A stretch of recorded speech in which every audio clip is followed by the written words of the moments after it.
Hello, good afternoon. I think I'm live now, a couple of minutes late. Apologize for that. I hope you are well. Please let me know if you can hear me well, if you can see me well, both on Facebook and on YouTube. Thank you for being here with me. And today we are going to look at the third part of this series. This week, we are building a system to process timesheets with Excel. We already had two classes. First one was about building the timesheet template. Second class was about how to create a folder structure for the entire year, 24 pay periods, always named consistently. And that work is very important to help us with the automation that we are going to do today. This portion will be with Power Query, and that work done in the previous class where we used VBA to help us create those 24 folders in just a blink of an eye. That work will be very, very important for today. Hi, Claudia. I see that Claudia is there already. Anyone else, please let me know if you hear me well. Let me know where you are attending from, where you are listening from. There's Nuno Marques from Portugal, both Claudia and Nuno from Portugal. Thank you so much for joining me. I know it's late for you there, and it's Friday, so congratulations for taking the time to spend a little bit of your weekend with Excel and with me and other people like-minded, just trying to upskill, improve your skills and their skills in Excel. I'll do my best to teach you something today from what I've been learning in the past few years.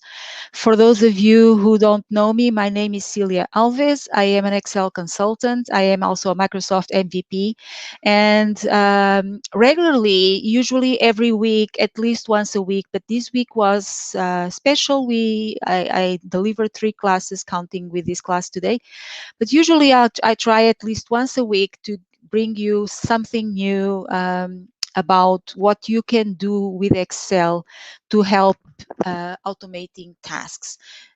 Spending less time with Excel, not doing manual work except the one you need to create the automation, and then from then on you free up your time and you will have more availability to learn more skills and to improve even better your work.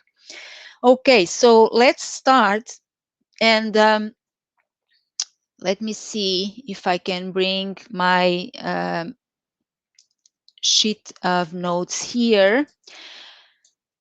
For those of you who have not seen the other classes, the classes will be available for a couple more days, at least until end of Sunday. So feel free to check those 2 classes prior to this one. Feel free to practice. The first class had a starting file. That file is available on my Telegram channel. If you want, you can enter the channel for free and get the file for free from there.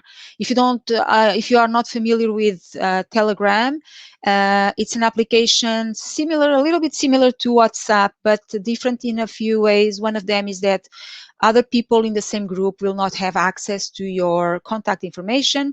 And in this case, it's just a one-way communication channel. So I post content there, but there's no conversation back from you to me, so that it's not something that it's not a place with a lot of noise where people start commenting and asking a lot of things, and then none of us will have time to go through all the comments. But it's a good way for me to give you some information, some insights, and also to share files.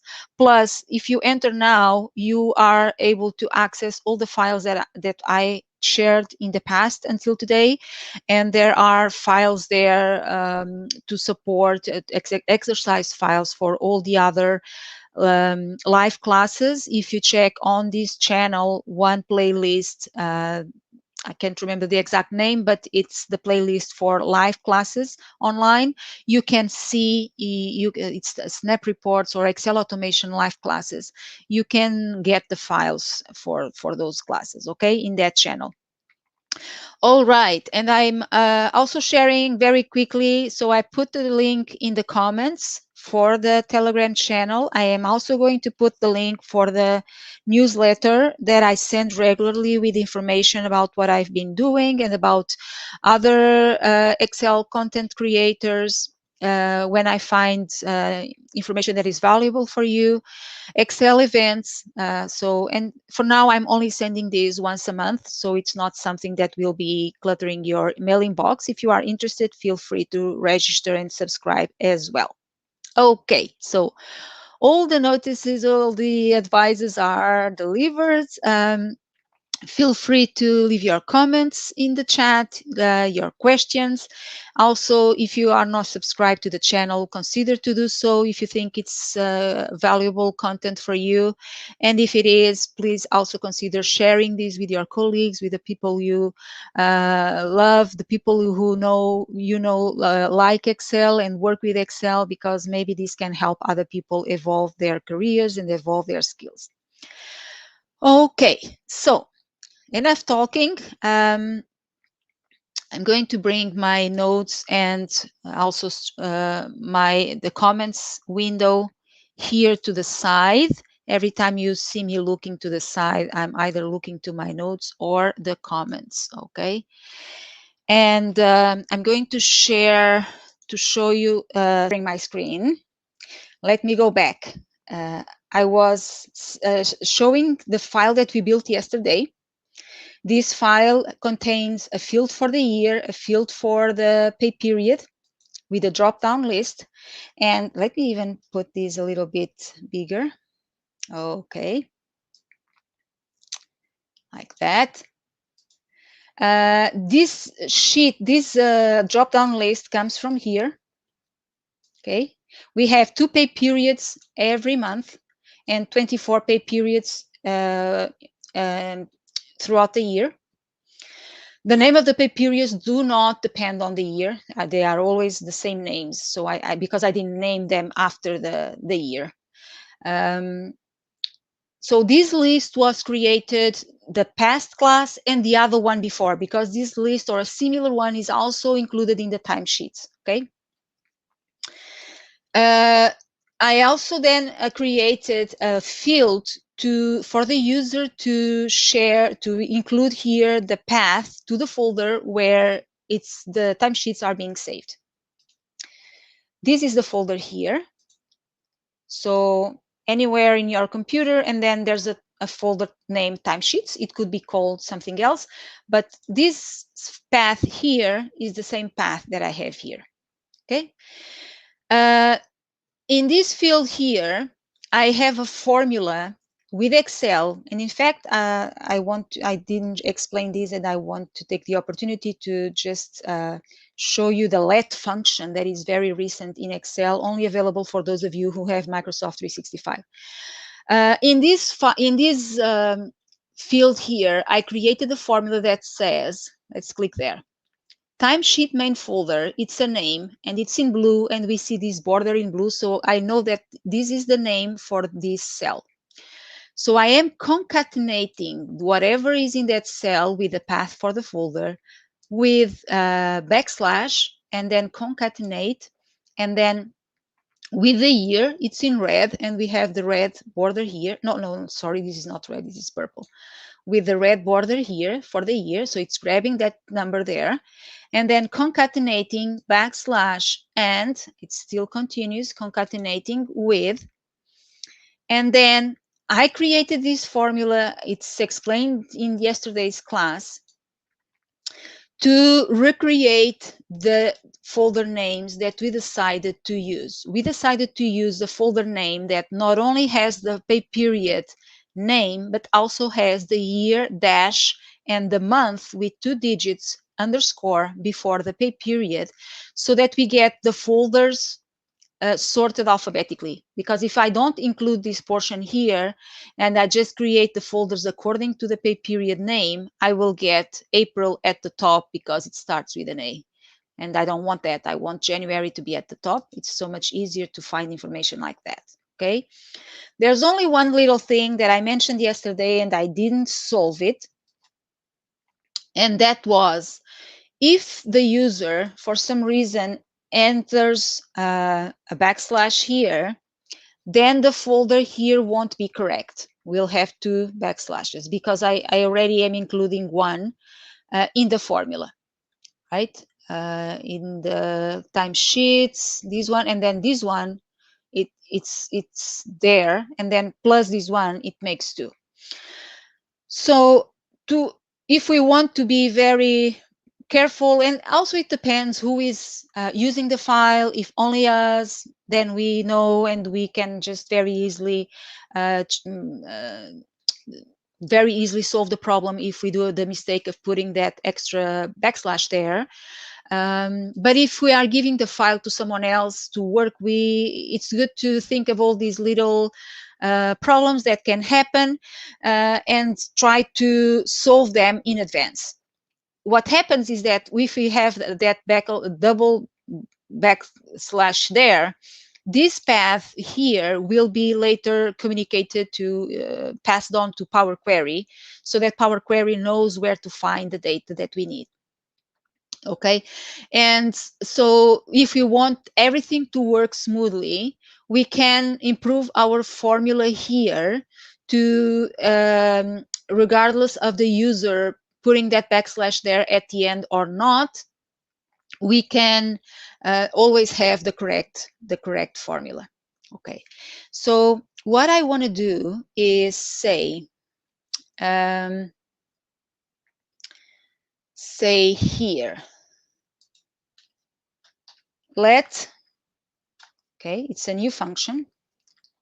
Now I'm going to press Alt Enter to get a new line and have it's easier to read my formula. And I'm going to say let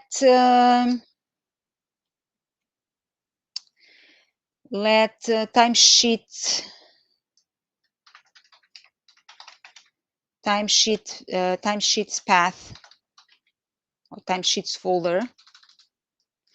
I already have, let me just, before that, let me check what the name is for this. Timesheets main folder. Okay. So again, let timesheet, I'm going to make it brief, the name, short, timesheets folder. That's the name I created. And I want to point to that folder there. Timesheets main folder name. Okay. So that is the timesheet folder name. I'm going to even do it better. Timesheet folder last char. Timesheet folder last char will be the right portion of the value in that field, timesheet main folder, one character. Okay. And now I have the formula here for what I want to be in the pay period folder if the last character is not a backslash. Okay. Control C. I'm going to copy this. And so what I can do here is say if the result of this thing here that I called TS folder last char is different than backslash. So if the last character is not a backslash, then we are good. Okay, I'm assuming that the folder is path is put there without an extra backslash at the end. Do whatever you did before. Comma, Alt Enter. Otherwise, do the same thing except that after the timesheet main folder, I don't need this. It means let's test to see if I didn't do a mistake here. Okay, let me even bring this bigger. So here I will close the if, and here I should close the let. Let me see if this is, let's see if I copied everything correctly. I think so, but I guess we will know right away if it worked or not. Okay, enter. So pay attention to, let's pay attention to the the folder that we get, the path that we get in there. It does not have any double backslash. And what about if I put a double backslash here? It still works. It's not getting me a double backslash. So just a way to solve that problem that may happen. Now we are done with that. We created the formula. Then, of course, we should block, protect this sheet, and only allow the user to type in the blue fields and leave this one that has the formula safe from changes, unwanted changes. Okay, so now we are good. No problem if the user adds an extra backslash there. If any questions, let me know, okay? All right, so let's continue. I showed you this, and let me save the file. I showed you this other sheet here, I believe. I have pay codes, and I have this list of pay periods, and I showed you this button. I was showing you, but I didn't show. I thought I was showing, but I was not sharing my screen, so this button here, we press it and it will create this folder for us, the year folder and all the subfolders inside. And the reason why I decided to use a little bit of VBA to do this for me, instead of, oh, you could say, oh, it's just a once a year or once a month I can create one by one. It's just once. It doesn't take much work just typing in the name of a folder. Yes, maybe you're right, but what's problematic is that if you add an extra space, if you miss one character, anything, especially in the name of the pay period, then next time you are running, you are telling Power Query you want the data for this folder, but if you by mistake put a 16, for example, instead of a 15, Power Query won't find the folder or your data, and then you need to waste time to understand what's going on, why it's not working. Even worse if it's not you, if it is someone else using the file. So that's why it's important to think of these problems that may occur in advance and try to solve them, solve these problems even before they happen. So this button here activates this macro there, this code. It's not too much. It's here we have line 75, but there's a lot of empty lines, so maybe about 40 lines of code. And you, like I said, I placed this code, made it available in the Telegram channel. You can get it from there. And yet yesterday I explained every row, every line of code, explaining what I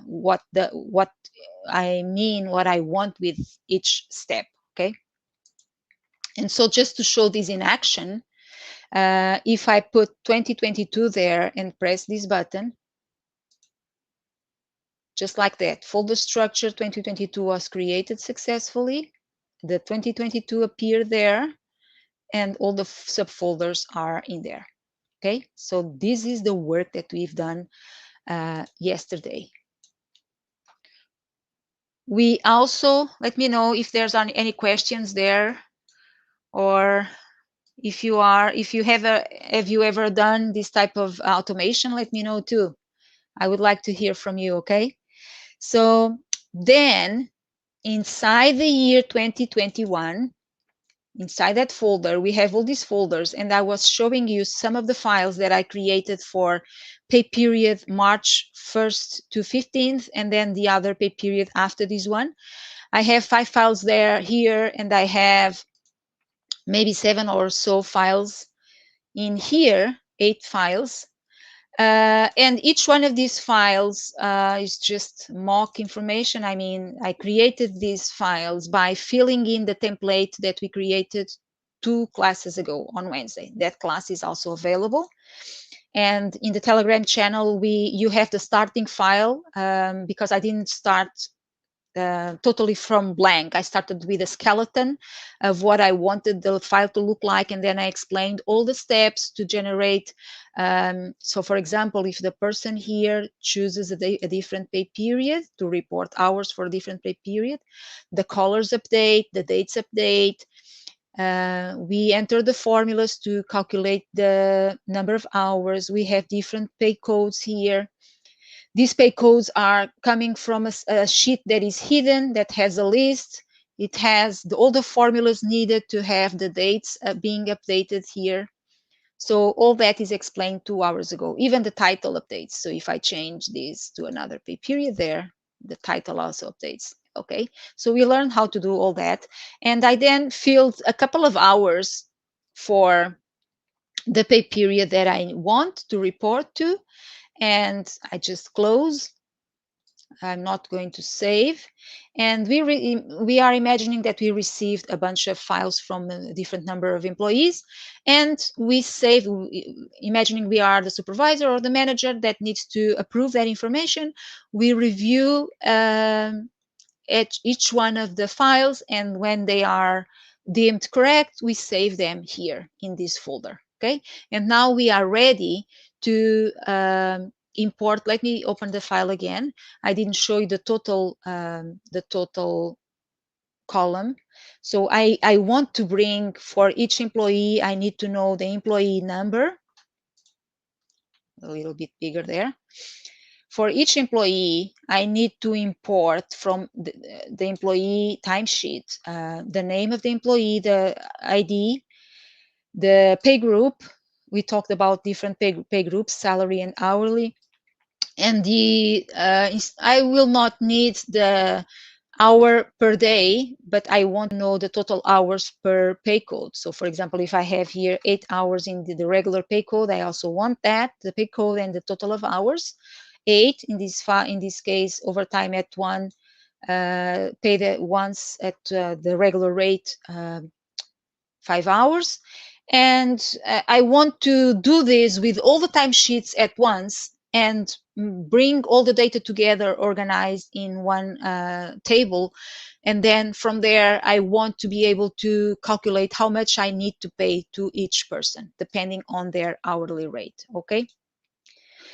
Finally, I want to show you one extra file that we will be using today, and remind me at the end of the class I can put it there at the Telegram channel as well, so that you can practice with it if you want. This is just a list of a couple of names, employee IDs, and the employee salary rate, not salary, hourly rate. Even salary employees will have an hourly rate in case they are allowed to report extra time, overtime. Of course, in the real world, this piece of information would be more complex. You will probably have a report coming from a program, an HR program, or a payroll program, where you have all this information entered. For example, the pay group is not here. You would probably have that as well, and many other columns. But let's imagine that you already used Power Query, for example, to reduce all that information to just this piece here, or to the piece that you will need for your particular scenario. Okay, so is everything good so far? Sorry that I had to repeat everything, but I think we are good now to start. Let me know if you are ready. I'll promise I'll be looking to your comments more often. Okay, sorry, I do apologize. Okay, so now I want to start with the folder for the pay period March 1 to 15th. No comments there? Okay. So I will start pointing Power Query to this folder, and then after everything is good, I will make Power Query. I'll do some changes so that Power Query reads from the folder I want. So if I say now I want March 16 to 31st, okay, so these path updates, I'll pass this information to Power Query, and I don't have to change anything else in Power Query, because Power Query will know where to find the information for this pay period. Okay, so that's the plan. Okay. So first thing, I already showed you the file. I showed you the fields. I'm looking at my notes here to see if I didn't forget anything. We updated this formula here with the let function. You can do it a different way without the let function. It's just one way of doing it. We went through the folders for the timesheets. Okay, let's start our first query. We are using Power Query. I hope you are familiar with it, but if not, it doesn't matter. Just pay attention and you will be able to, if you start using Power Query, you will be able to learn more and more, and it's very easy. You will be better at it. So column, tab data, get data from, I need to bring information from a folder. So I first click from file, but then I need to come here down to folder, from folder. Now I need to say where my folder is. I just need to navigate to the folder I want. And I will start with this specific pay period, and then we will make this dynamic. Okay, so now open.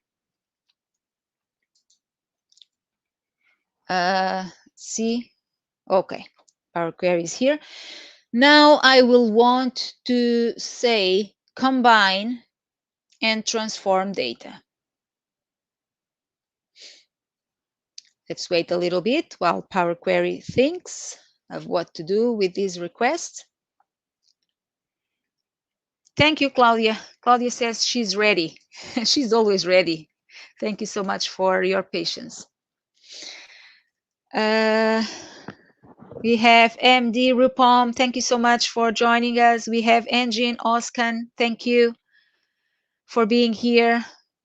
Okay, so now that we have this editor for the folder, it tells me combine files, select the object to extract from each file.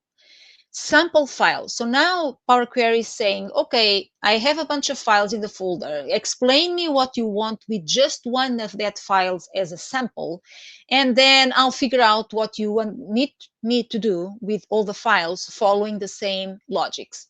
So the sample file by default comes as the first file. We can leave it like that, or we could choose any of the other files.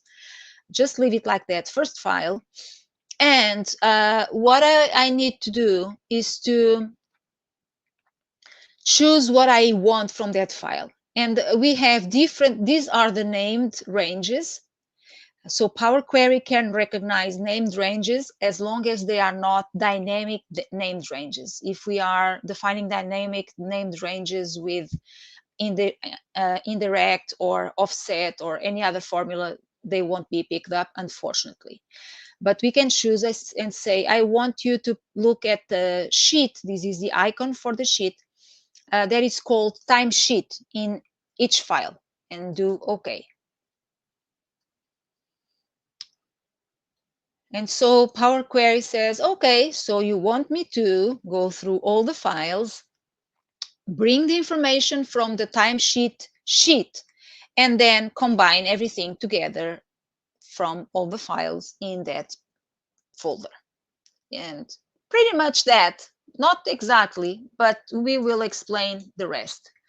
Sorry that it opened on my other screen, so I need to bring it over here.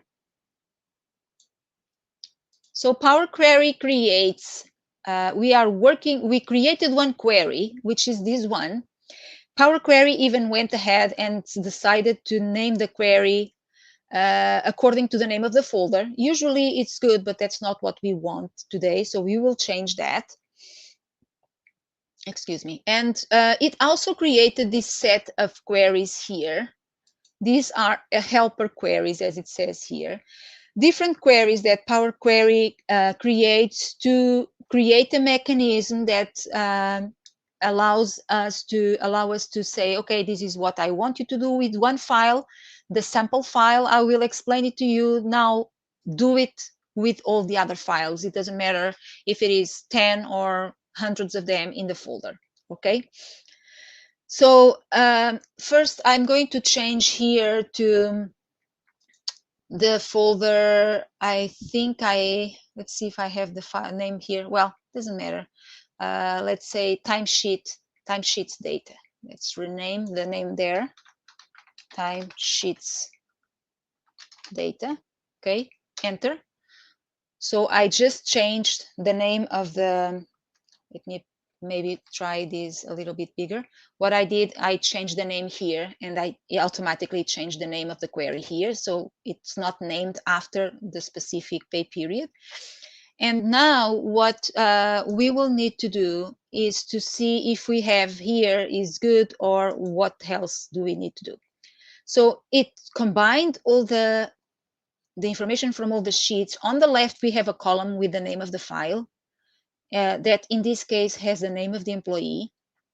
This could even be used to extract the name of the employee if we were sure that the files were named always correctly.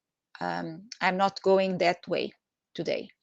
And then we have all the information from the sheet. So we have some null cells corresponding to the empty cells.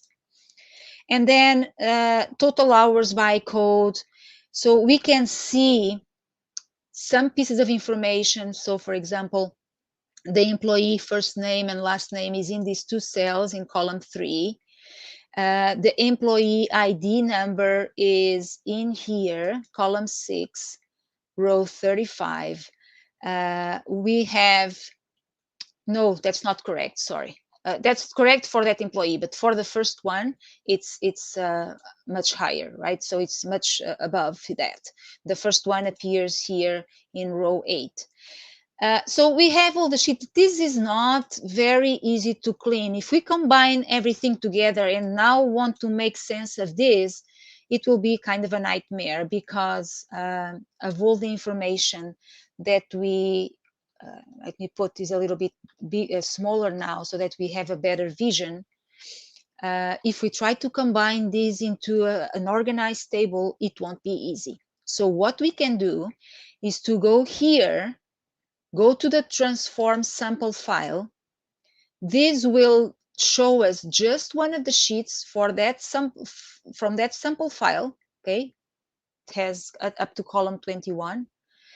And we work with this one, and then after this is good, the same process will be applied to all the other sheets. Okay, maybe I'll put my file full screen. Maybe it helps the content to be a bit bigger. Okay. So we are now in the query transform sample file. Okay. We are looking at the information of just one file. Let's see what we need from here. The first, the portion of the hours, let's concentrate on that. The portion of the hours starts here. Pay code, we have the pay codes, and then we have the totals here. Okay. So for that portion, I don't really need the first 12 rows. So I'm going to start by eliminating the first 12 rows. So here, let me put this there so we have more room for our query. I'm going to home, remove rows, remove top rows, and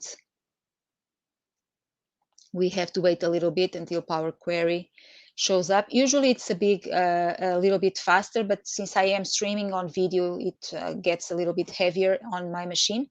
Number of rows to remove, 12. Okay. And now I'm ready to use this first row as titles for my columns. So as a header row, so at the home, use first row as headers. Okay, so now I have pay code and then total hours by pay code there. And now I can select just the columns that I want. And before that, I just want the columns where the total hours by code is 0, or I can start by first eliminating any rows that don't have a pay code. We could do it both ways. So let's start with that. First, I can come to pay code and eliminate, remove empty rows. Okay. Now I still have this one that says total hours that I don't need. So I'm going to come here again and uncheck total rows, not total rows, total hours, I'm sorry. Or I could say text filter does not equal, and type in here total hours. That's also another way of doing it. Okay. And so now we only have the rows that we need. We can check the M code here. I'm going to repeat the previous, I'm going to delete this step and show you something. So in this case, because I did two types of filtering, it created two steps. If I delete this and go back and say, just uncheck from here the total hours, I get the same result, but I get just one step because the function Power Query decides to create everything into just one step and puts the two conditions here. Pay code is not null and is not empty string and is not equal to total hours. All the instructions in just one function, one step. Both work. They both are good. Okay. I can also say, I can remove the columns that I don't need. I could have done it before, in fact. I could have done that before. Come here and say, I just need this column and this column. Right click, remove other columns. If you want, we can move this step up. Okay, so I have the headers there. I removed the other columns. Then I filtered the nulls and the total hours. And if I don't need to see the zeros for pay codes where no hours were reported, I can come here and say remove and select the 0. Okay. And it also included everything in the same step and decided to put there the instruction total hours by code different from 0. I have a call of attention to give you here, an advice. Every time you are using filter, in Power Query, you should be paying a lot of attention. Let me put this bigger, to what appears in your formula bar. In my first example, when I was creating this, preparing the materials, the sample file only had one value. And when I unchecked the 0, it understood that I wanted to pick all the rows with total hours equal to 78. Let's imagine I only have regular pay 78 and the zeros. When I uncheck the 0, because Power Query decides what I'm thinking, tries to understand what I'm thinking and decides on the code, it wrote the code, I want all the rows where total hours are equal to 78. But that was not the case. I wanted all the rows where total hours were not equal to 0. So pay attention, because you may be creating code that does not correspond to what you want to Power Query to do. Okay. Okay, so it's a good time now. one thing that I always say is that we should change the data type. I'm going to do that, and then we'll see what happens, okay? So here it should be text, and total hours by code should be a decimal number. Okay, so remember, all these instructions were done in the transform sample file query, and we are cleaning just one sample file, the first one that is being used as a parameter. If now I go back to my timesheets data, see what happens. You remember that mess we had before when we had all the files combined, all the timesheets sheets combined? Now we have everything organized. We have as many rows as we need for each one of the files, the pay code, and the total amounts of hours. Note the following. The data type that I just indicated before did not flow into here. So data type changes may not pass from the transform sample file into this main query, from this query to the other one. So I can come here, transform sample file, and eliminate this step because it's not doing anything. And then we will take care of the data types in here. Okay. Let me know if there are any questions there, any comments. Okay.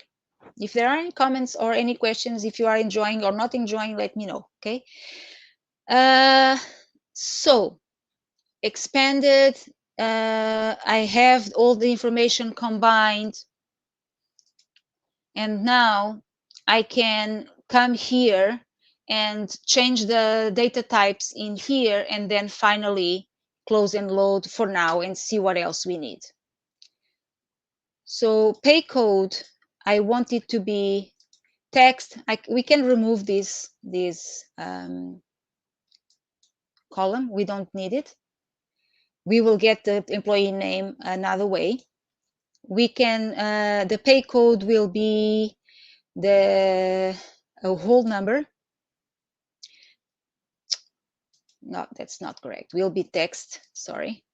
And the total replace.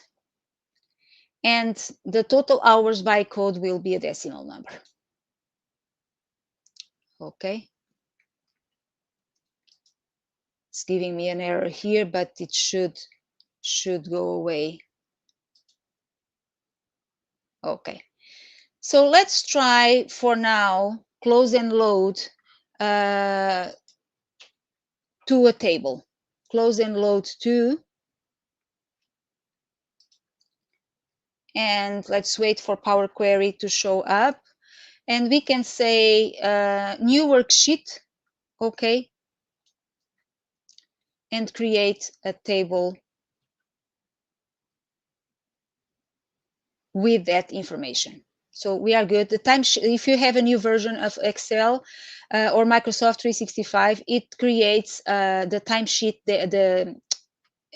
it creates a new sheet and names the sheet with the same name of your query.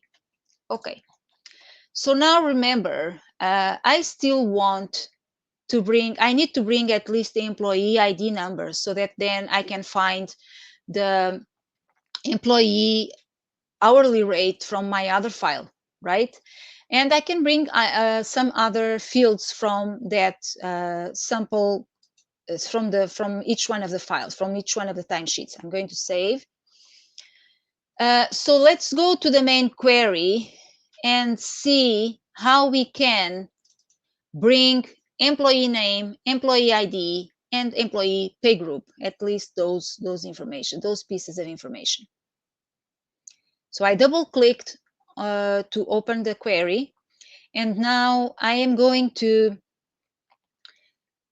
did it open or did it not open? Just a second. Here, okay. So let's go to here. We have all the information combined from all the files. Let's go back to the sample file. Let's go back here and see how we can bring the other fields we need. If we go back to the source, not the source, the navigation step, we had access to all the sheet, right?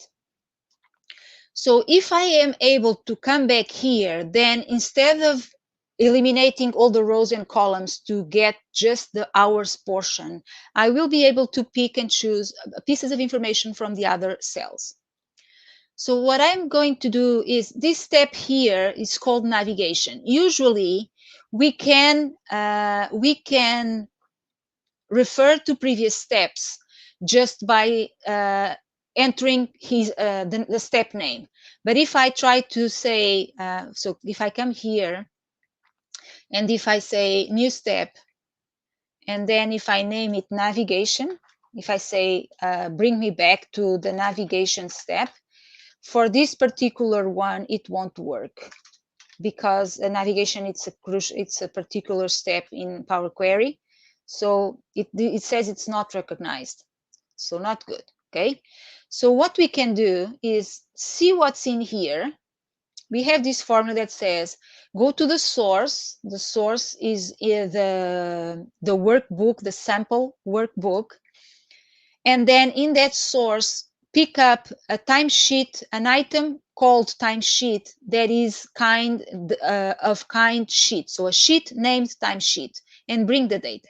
So I'm going to copy this code here, Control C and escape. I come back to the last step, and then I go new step. And in here, I just copy the same code. So if the code is the same, the instruction is the same, the results should be the same, okay? It maybe put my screen up there. Okay. So this custom step here, it is the same, brings me back to the same place as there. And now I can select from the data of all the sheet the pieces of information that I need. So for example, for the employee first name, or let's start with the employee ID. For the employee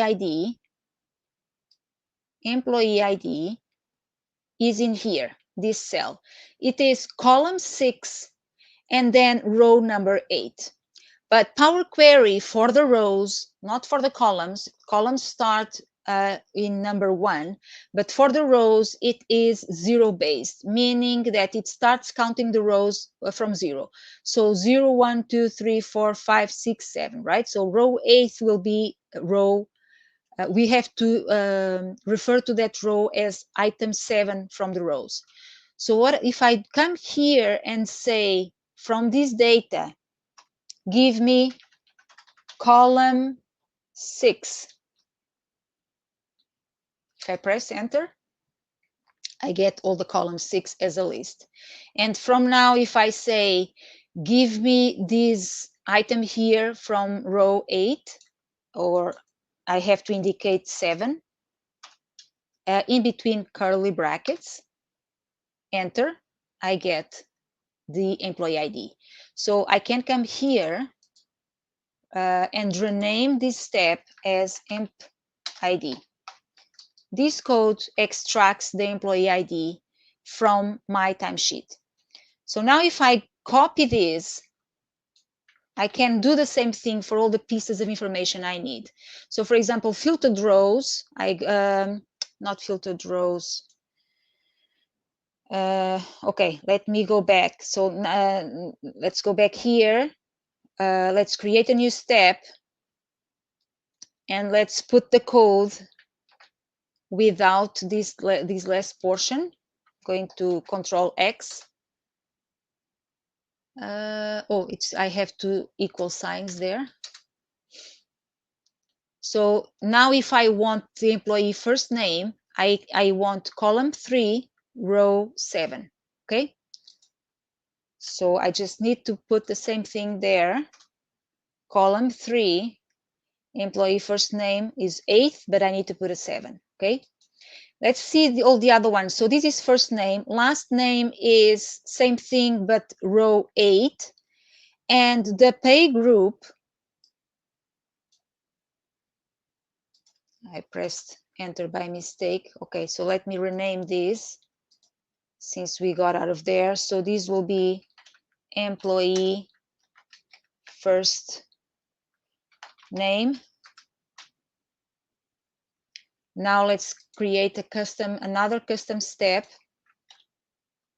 Oh, I need to copy all that there. Escape. Let me bring this here. So the last name was just one row below. Control V. So here, if we put 8, I'll get the result for the employee last name here. Right click, rename, emp last name. Okay, so I'm picking different parameters from the timesheet, different pieces of information, and then we'll be able to put this together with the table that we had before. What else? I want the pay group. I copy this code. Not sure if I pressed Control C. Control C. Let's create another custom step. I will replace this with my code, and I'm going to take this portion here because I need to first Control X to cut. Just need to check where the pay group is. Or the pay group is in here. Column 6, row 9, that needs to be 8, okay? So let's come here, put this back there, and put a man to column 6, and row 8 is there. Okay, enter. So I extract the value hourly, which was the pay group. Okay, oh, and I need to do something there that I forgot. I wanted these steps to not have space characters, so I'll have to rename them. So let's put here pay group, because it's much easier to work. If I need to work with M code, it's easier if I don't have space characters in the names of the steps, because then I can just indicate the name of the step without having to use special characters. Okay, so let's just very quickly rename this step here. And okay, so now I have the filtered rows here that give me all the hours. I am also going to rename this step as hours for the same reason, because it's much easier to refer to it this way. So now I need to come back to this step and then add columns with these pieces of information. Okay, so let's go back to the last step and then refer to the step hours, enter. Oh, because of the IntelliSense, it decided to give me something else. Hours space, let's see, enter. So I'm back to that table, and now I can start adding custom columns indicating these values here. Okay, so let's go to, and curiously, oh yeah, I was going to talk about the data types, but I am I'm not working in the main query. I'm working on the transform sample file, so we didn't change the data types here, so that's correct. Okay, so now I can say add a custom column. So add column, custom column. I want that column to be called employee ID, and I want all the rows to have the same value as we have here under emp ID step. So I can just refer to the name of the step.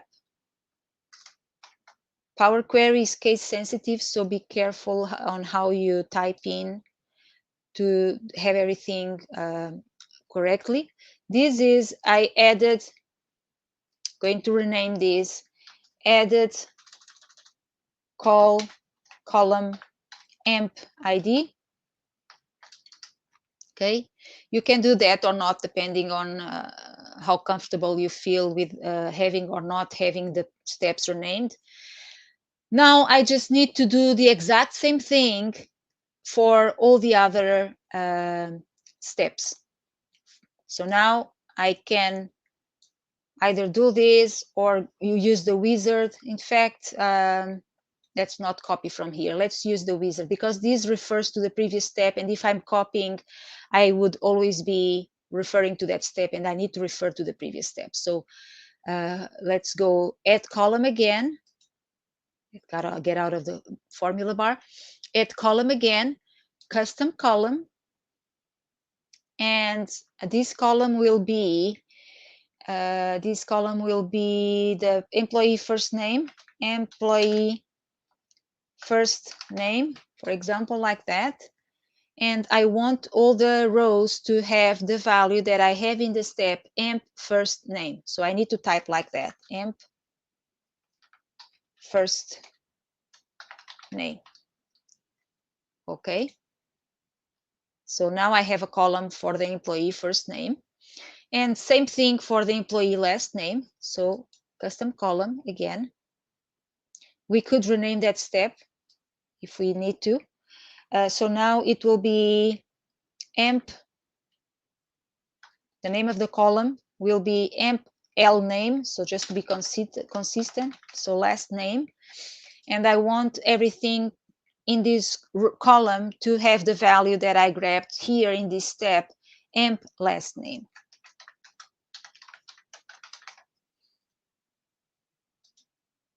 Okay. And finally, we need the pay group. So just one more time, add column, custom column. This will be the pay group column. And every row needs to have what I got from this step pay group.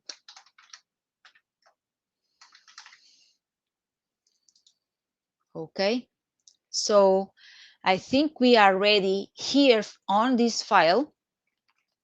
We taught Power Query how to collect the information from just the sample file. Able to bring my here. We taught Power Query how to collect information from just a sample file, the transform sample file here. And if we now go back to the timesheets data that collects the information from all the files, look at this. Isn't this beautiful?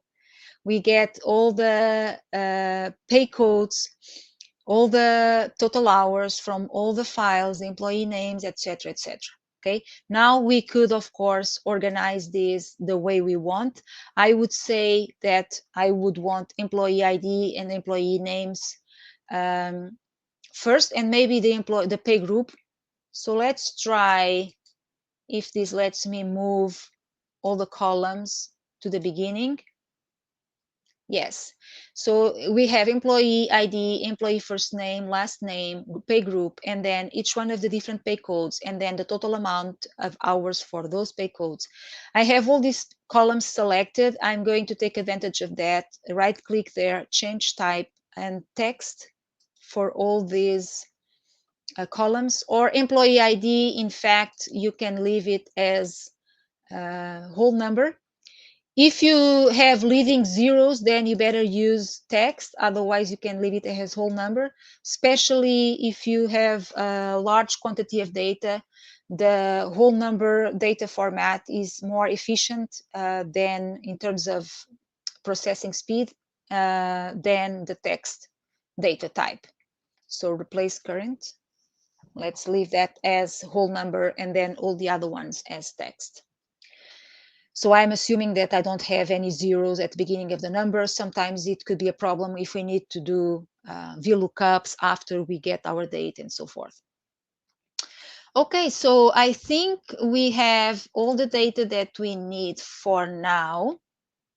Let's go to home, close and load. and maybe refresh here. Sometimes it doesn't download, did not complete. Why? Now it completed. Okay. So we have all the data now here collected into just one table. All you can imagine having to copy all the pieces of information manually. And believe me, that's how people do it. They go to each one of the files, or they start creating their templates. They need to type the employee name, the employee ID manually, and then there's mistakes and all that. So we have created a system. We did it once. Now I just need to make it so that I can change the query, the pay period here, choose another option for another pay period, and have Power Query understanding that I don't want it to go to the March 115. I want it to go to the next pay period that I select. So how can we do that? So that's the next step now, is to make the query, this query, dynamic in terms of the folder where I wanted to bring the data from. There's different ways of doing it. The one I like more best is the one that I'm going to show you now. I think for now it's the best solution available. And that is to give a name to this cell here where we have the path. I'm going to give this cell the name pay period folder. I also have here this field named as pay period. So now here, let's name this pay period folder. So you need to come here to this cell on the home tab and press enter. Now this cell it's one range of one cell only, one single column, one single row, has the name of pay period folder. Okay, so now based on that, and remember that I told you that Power Query recognizes names, named ranges from the folder, from Excel files, I mean. So we can take that to our advantage. Let's go to the first step. And here we can see that the path to, I'm trying to put this bigger. The path to the folder that we used before is hard-coded in here. So we need to take care of this. This cannot be fixed to March 1 to 15, okay? Okay, so let's go to View, Advanced Editor, and in here, just learned something new, says Claudia. Good to know. What was it, Claudia? Let me know. What was it that was new for you? I like to know that. So in here, I'm going to wait a little bit for you to explain what was new for you, so that you have time to type and then don't miss what I'm going to explain after. And everyone else, let me know if you have questions. Glad to help you with them, okay? Questions or comments, always welcome. To put a little bit more of zoom here.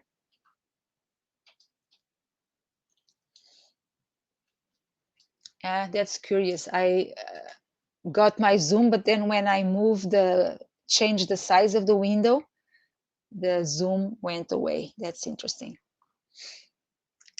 Okay, so no comments yet. Let's continue.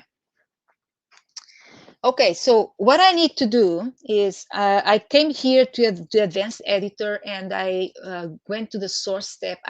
Here before the name of the step, I pressed enter to get a new empty row here. Then I'm going to create an extra step here to say, and I'm going to call it source 0, okay?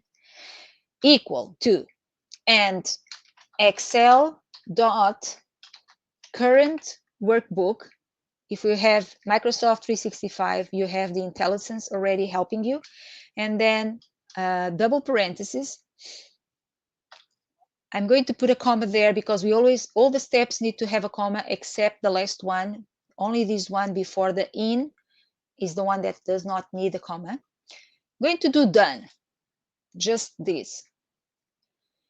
And let's see what happens here. In step 0, I get a list of all the things inside my current workbook. And I have a couple of tables. It says table, but in fact, I had some of them are because it's the content that it's inside the table. But I have names here. And one of them, what I'm interested in is the pay period folder. So if I click in here, not inside the word table, because that would expand, but if I click in this cell, I can see the content. And that's the path that I am interested in passing on to the source step. Okay, so my alarm here is ringing. So, okay, so this is the result of source 0. Now, from source 0, I want this to extract this here. So I could come here, select, and do drill down. Continue.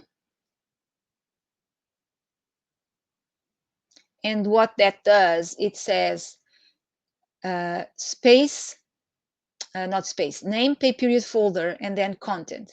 And then I could finally come here and do drill down. And with this, I get column 1, row 0. Okay, so I get a couple of steps, but now I eliminated my steps from here, so not good. So this is this information that we get here, pay period folder, the content, column 0, row 0, column 1 is what we need. But I'm going to close without saving and discard and build this again into just one expression. Okay, so I'm going back there. So Claude is saying, referring to the steps to get the cell value. Yeah, it's a good one, isn't it? And very useful, because now you get so much power. You can go anywhere in your spreadsheet and bring the information that you have in any cell and put it in the column that you need, in a column or in a calculation, for example. You can use it the way you want. So I went back, and let's do this again. I'm going to go to the View, Advanced Editor.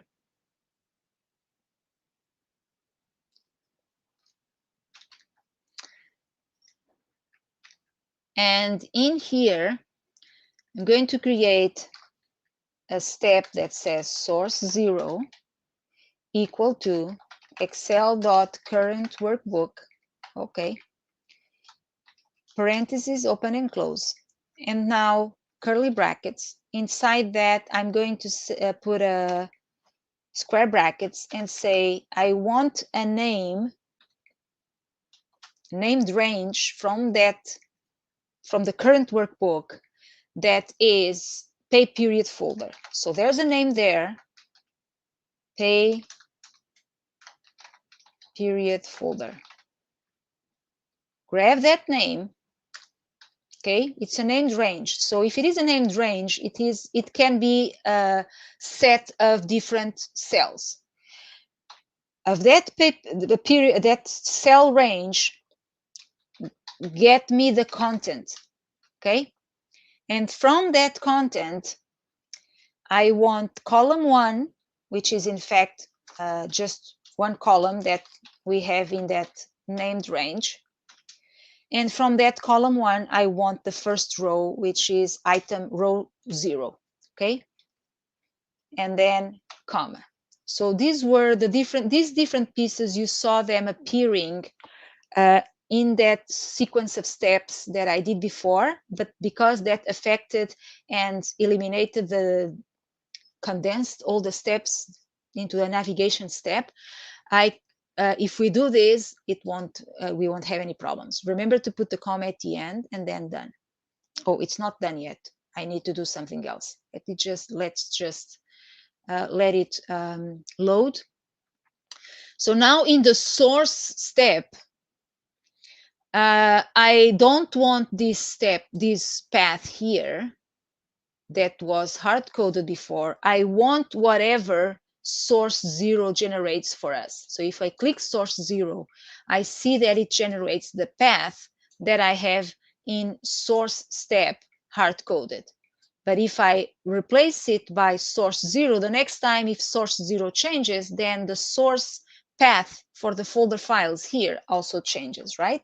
So I'll put source 0. It already gives me the option here.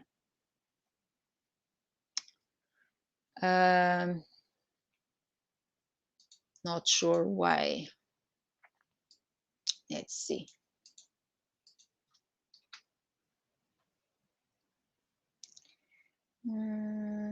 Details. Maybe the formula is not correct. Let's see. Source 0. Let me. Something's not going well here. Let me go to View Advanced Editor. I usually do this in the M code and never get any problems. So not sure why this is not. Maybe we have to review our just copying and pasting to make sure I didn't do any mistake there. And then I need to review the formula and see if anything is not working properly. Let's give it some time. So data source not found. File or folder we couldn't find.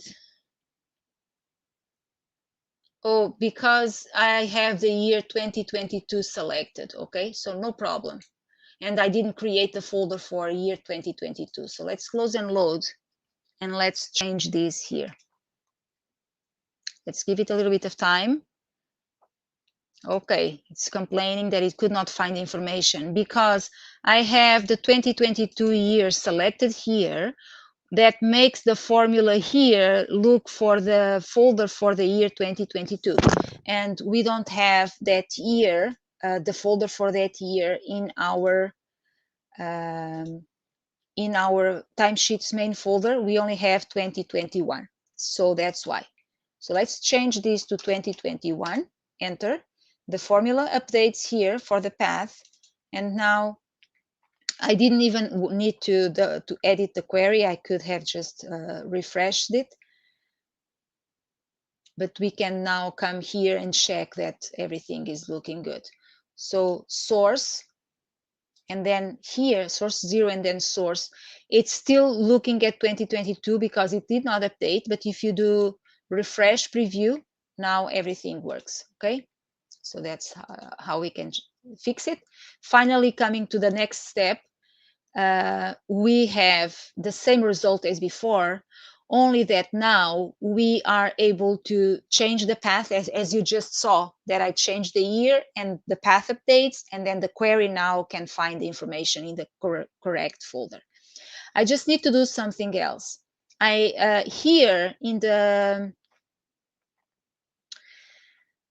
in sample file, if we go here to the source, we can see that it's also referring to the same path hard-coded in there. So we may want to, although in this case would not really matter because all the timesheets should have the same format, but it's good to be referring to the correct source. So I too much zoom. Okay, so what we need to do is to copy that instruction from the timesheets data. If we go to View and Advanced Editor,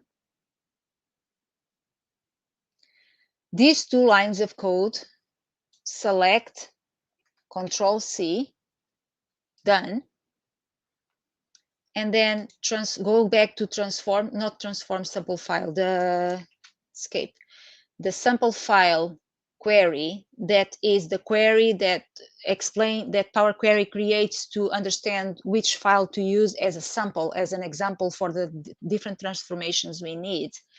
Come here and let's change this. So come to View, Advanced Editor, and the first folder files, I'm going to put, I'm not sure if if it's those two rows I need to copy.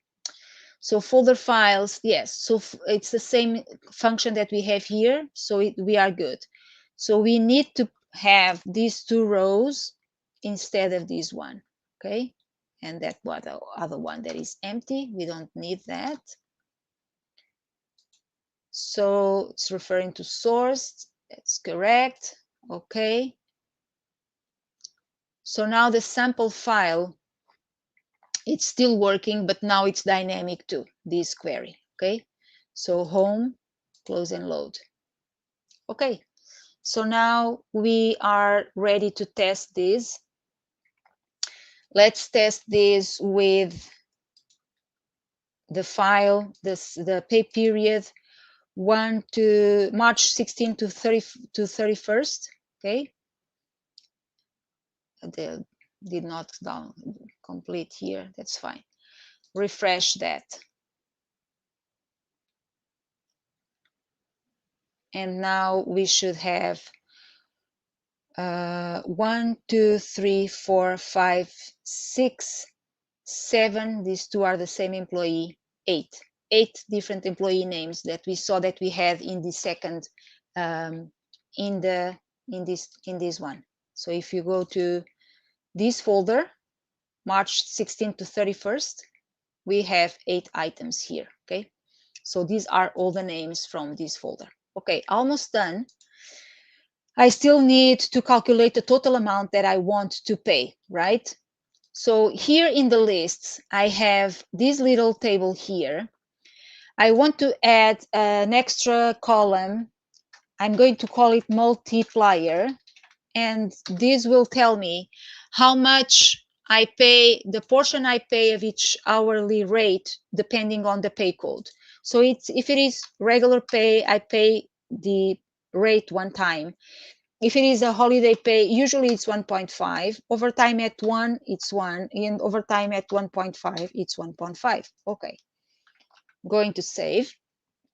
And I'm going to load this to Power Query. It's still complaining here about something. I'm not sure why that yellow alert.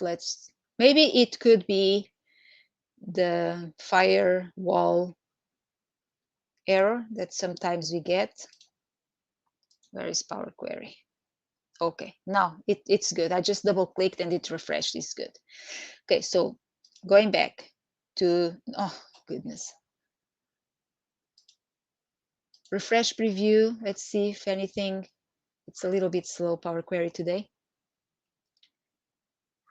Okay, no errors, close and load.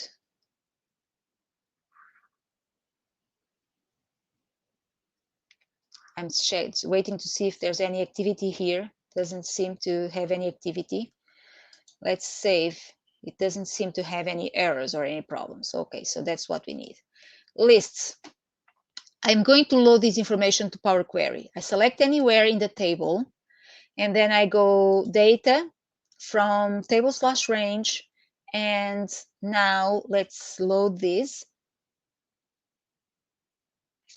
to Power Query. Takes a little bit of time to load. We have Wayne Edmondson there. Hi, Wayne. Nice to see you.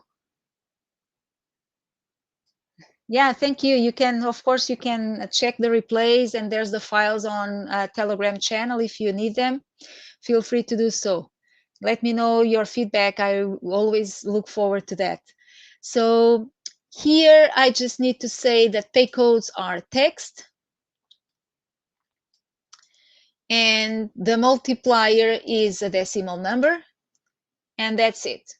And now I'm going to do close and load to, and I don't need to load this information to the same file again because I already have that information here. So let's do only create connection. Okay. And remember we had that other, trying to see if I have it open. I don't. Remember that we had that other file with this one here with employees information that I showed you at the beginning. So it is in this particular folder, I just need to point it to there and load that information to Power Query as well, so that then I can merge information from both tables with my current data. So I already have a query, TBL pay codes, which is this one. It's the name of this table here. It was given automatically as name for the query, but I can rename it and just say pay codes to make it simpler. Okay. And so now let's create a new query, data, get data from file and from workbook. And I need to find my file where I have the employees data. In another circumstance, could be connecting to a CSV file, for example, or connecting to a database, depending on where you have the information about your employees that you need to cross with the timesheets information. And in this file, I have a sheet called TBL. I have a sheet and a table. I only need the information from the table, so I'm going to point to that table, TBL employees, transform data or data, I never know what the correct word is. And let's wait a little bit for Power Query to load.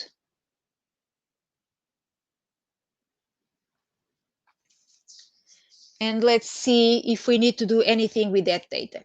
In a normal real situation, we would probably need to, what happened here? My Power Query today, it's acting a little bit awkward. It takes time to bring me the window, the query editor. Oh, it's kind of hidden there. There you go. Usually you would probably be connecting to a list of many columns about the employee with all the details, the address, the manager name, depending on the system that you have. In this case, since in the other query, I defined employee ID as a whole number, I'm going to do the same here so that we can cross the information, match the information. In fact, the employee ID is the column that will allow us to match information from this table with the other to the other one, or with the other one. First, last, and department, so I can hold control and select the three columns, and then right click in this icon here, change type, are all text.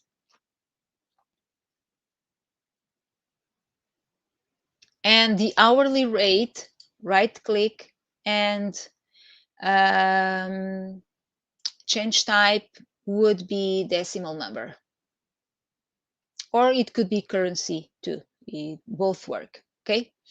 So now close and load. The name of the table can be just, the query can be named just employees. Okay, I can rename it here too. Then close and load to, and we can make it just a connection only create connection, because I don't really need to bring the employees data again into this file. I just need Excel and Power Query to be aware of the information contained in there. Okay. So finally, we want to calculate the total amount to pay for each employee, right? So we can refer back to this query, and we can either edit the query from here, or refer to that query and then continue from there as a new query. Okay. I'm going to merge, so data, get data, combine queries, and merge. First, I'm going to bring the information about each employee, the information that I need. And I have the timesheets data as the first query and employees as the second query. See if this can be, no, it doesn't work to put it bigger. So let's leave it like that. I hope you can see it well. If not, let me know. Okay. Going to make it zoom another way. Okay. And the columns to be matched are employee here with employee ID here, employee ID with employee ID. They could have different names. That's no problem. We just need to indicate which column in one table we want to match with the other one. And then the join kind is bring me everything that I have in the timesheets data and then match it with what the information that I have about my employees. Okay. So the left outer join kind will be the one to use here. So it's opening Power Query Editor and as a new query called merge, and we could maybe call it payroll totals, or I don't know, payroll totals, hour totals, amount totals, anything that you think it's appropriate for this situation. Okay, so I have all the columns from the first table. Now I get to choose from the second query, the employees query, which columns I want to expand. I don't need the employee ID because that's the one that is matching from one query to the other one. I may or may not bring the first and last name. I already have it here. We won't do it today, but one thing that we could do could be not bringing the first and last name here and maybe on a separate query, or bring it here and then create a separate query to compare the combination of first and last name from one table and the other one to be sure that there's no mistakes, because an employee could type in a wrong employee ID, and since we are looking for the hourly rate through the employee ID number, if the employee entered a wrong employee ID number, it's very easy to make a mistake, then this person can be paid more or less, because it will be paid according to someone else's employee ID, if that employee ID exists. Or if it doesn't exist, then nothing will come as an hourly rate. So in fact, to implement a system like this, there's other things that we need to think and be careful. One of them is to find a way to check if there are no errors when employees on the information that we receive from the employees. Okay, so let's assume that the manager already checked employee IDs when reviewing the files, and let's assume the employee IDs are correct. So I don't need them here, or I could have the official ones first and not the ID, but the first and last name. I could bring the first and last name official one from official in the sense that it's what we have in our database, and then eliminate these other two columns that are the first and last name that the employees typed in their spreadsheets. So for now, just for the sake of our time, let's not bring that information. We are going to bring the hourly rate. We could bring the department. I think it could be useful for whoever is combining this information. I don't need this, because otherwise it will put payroll totals dot hourly rate, payroll totals dot department in the columns. We don't need that. So let's do OK. I'm going to take a sip of water. Now that I wanted to drink water, it was fast, you see. I guess I need to drink more water to make Power Query go faster. So the hourly rate already came as a decimal and department as a text, which is correct. Now I need to bring the multiplier. Okay, so I can multiply the number of hours by the hourly rate, but some of these hours are to be paid at 1.5, depending on the pay code. Okay, so now it's time for us to go to merge, to do another merge. Okay, so merge queries. And we now need to merge with the other query that we created for the payroll codes, pay codes.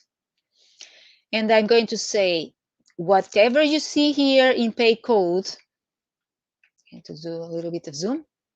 Whatever you see here in pay code is the same as you see here in column pay codes. So now match them and bring me what's in the multiplier column. Okay, it's also left outer join. I want to keep all the entries from the first table and match with the find the matching information in the second table. Okay, so now same thing, we come here and we get to choose what we want to expand. I don't need the pay codes again because I already have them here. I need to bring the corresponding multiplier. And now it's going to tell me that our regular pay is to multiply by 1. Oh, curious, we don't have any of the holidays or overtime at 1.5. We will fix that. We will test with another pay period to see if that is correct. Okay, so multiplier 1. Finally, I am ready to calculate the total amount for my data, for each one of the employees and pay codes. Okay, so let's do add column, add a custom column, and here, what is the name that we want to give to this custom column? Could be amount. And how do I calculate the amount? Okay, I need to find the total hours by code. Okay, just double click here. We have the list of columns available here on the side. We can, instead of type, we could type them, or we can just double click. Okay, so the total hours by code, okay, times the hourly rate for that employee that we have in this column, hourly rate, times the multiplier for that pay code. So for example, if it is overtime paid at 1.5, I want to find that multiplier and multiply that. Okay, so now no syntax errors have been detected. We're good. Okay, and now we have the total amount. We can change the data type as currency, for example. Currency always works with, shows us 2 decimal places here. When we load it to the spreadsheet, we will see that it's not consistent in the number. It only shows decimal places if needed, but in the background, it's working with only 4 decimal places. And since this will be to do the payment that usually goes up to the cents, then 4 decimal places as a rounding criteria would be enough. Okay, so that's it. I think we are ready to, and we could see if we wanted to eliminate some of these columns, for example, the multiplier, I might not want to bring it to my spreadsheet, or maybe I want. So depending on what you need, just do close and load to. I'm going to choose another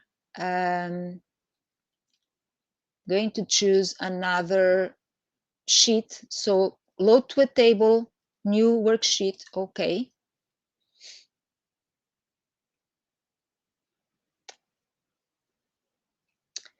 And we have it here, payroll totals.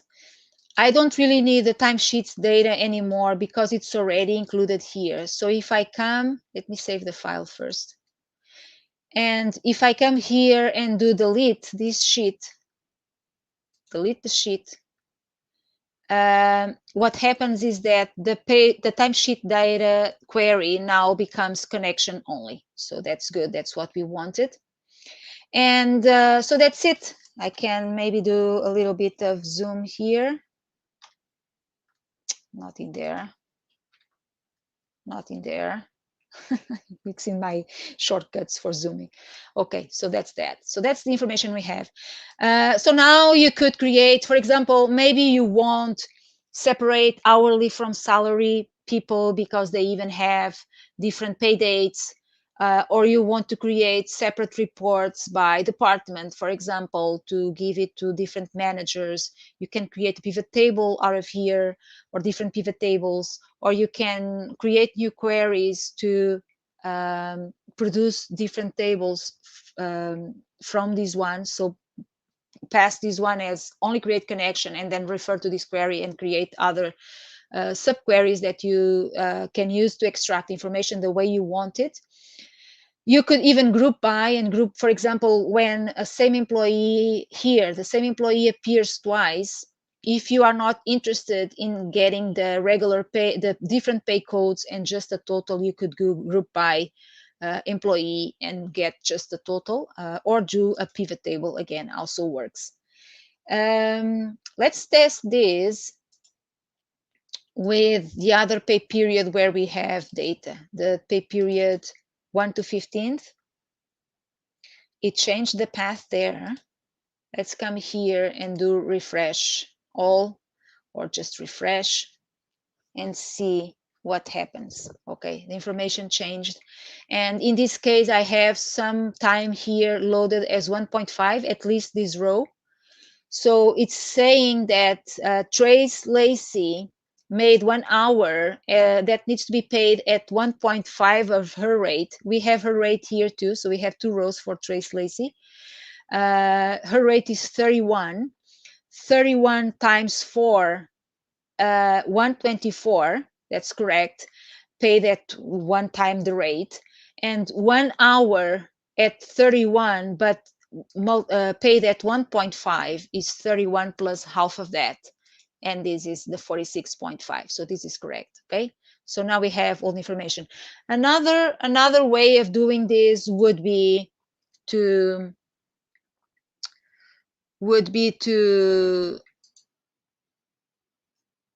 load the different tables separately instead of merging them, and then creating connections between the tables using Power Pivot, creating a data model, and then finding the way to create. Maybe we need to create some measures.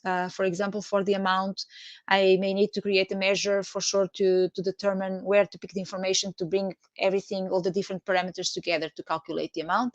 That's another way of doing it. It requires knowing DAX. And so that's another story. Maybe another day we could do that. So that's it. Let me just very quickly check if I missed something, and let me know there in the comments. I'm even going to bring my comments here in front of me so that I can see and read them facing you. Let me know if there are any comments, any questions, any suggestions. Thank you so much for staying all this time. It's almost 2 hours of class. I don't know how I do it, but I I think it will take me 1 hour the most, and then I will end up staying for almost 2 hours. Let me know. I really appreciate if you can give me some feedback on that. Would it be more useful if I make the classes shorter, not going in so much detail about the different steps? Because I'm not assuming that you know Power Query and know Excel. So if you knew, you didn't need me to teach you. So if you are interested in learning, I'm trying to go into detail so that you don't get lost. But then to be able to create a complete solution, or to create something that makes sense for you to see, like we did this week, where we built different pieces to create a complete system. This is a thorough content. It's not something that we can come here in 5 minutes and give you, pass on the knowledge to you. Even these 2 hours, I used one example and I covered a lot of different things. When you are applying to your specific situation, you may encounter other items that I didn't cover but that you need to address. Feel free to let me know if you find challenges like that, and contact me, and if I can, maybe I can help you with a class regarding the subject that you are struggling with. I'm always looking for topics for content. So I have a couple more prepared to come to show you soon. So that's it. Let me know what you think of this format of classes. Okay, there's always some kind of delay. I would like to just see if you got my final note here. Claudia says that she will be reviewing the Power Query steps. There's a couple of nice tips here, like that one, going back to different cells in the sheet, picking those cells to then put together in. Those are put those that content to integrate that content in the query table, main table. Those are contents that are not just